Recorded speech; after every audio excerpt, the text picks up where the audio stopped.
I see the old wooden well in the front yard, still using this chisel to cut into the wood. I said, old wooden well, your chisel is outdated. I'll give you a modern one. Use this entire bearing of the grinding mill.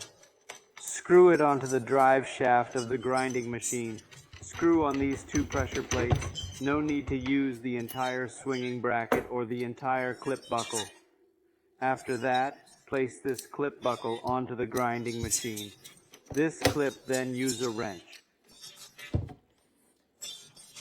Let's fix it well. Tighten it up. You shouldn't shake it, huh? This researcher's finally developed it successfully. Tighten it. Let's start working.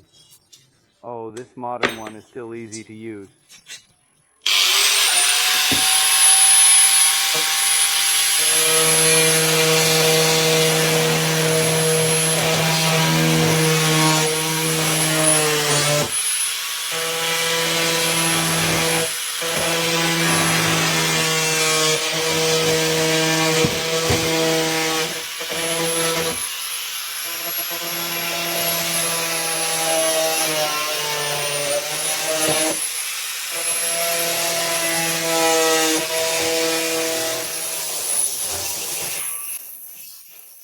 You can also install this wide saw blade or a polishing disc, polishing, and rust removal. Those who like it double-click to follow up.